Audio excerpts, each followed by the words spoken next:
সত্য কথা কি জানেন, সত্যিকার মায়া কখনো কোনো কথা দিয়ে ভোলানো যায় না, মোটিভেশন দিয়ে ভোলানো যায় না। সত্যিকার মায়াটা আল্লাহর পক্ষ থেকে আসে। বান্দা হাজার চেষ্টা করলেও মায়াটা ওভারকাম করতে পারে না, ঠিক কিনা বলেন?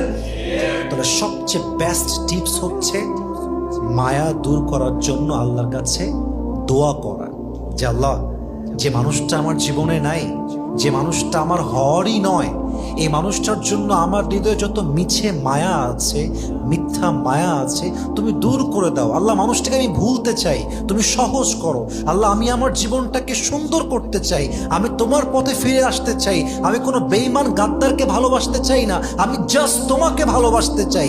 এই দোয়াটা করবেন, দেখবেন যে আপনার দোয়া অচিরেই কবুল করবে একজন, তিনি কে?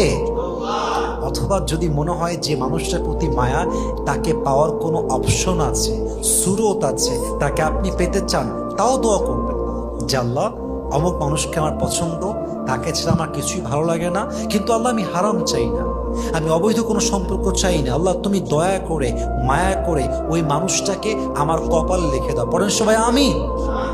হাদিসে কথা আসছে যে বান্দার কপালে একটা জিনিস লেখা নাই।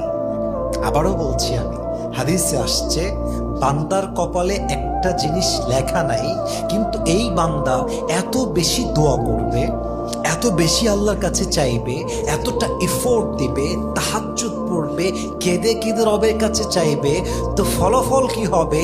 যে জিনিস তার ভাগ্যে ছিল না, আল্লাহ তার দোয়ার মাধ্যমে তার ভাগ্যে সেই জিনিস লিখে দিবে, তাকে সে জিনিস দান করবে। সুবহানাল্লাহ পড়ে সবাই। التقدير لا يرد. Destiny will not change except through dua. You can change your destiny. You can change your taqdeer.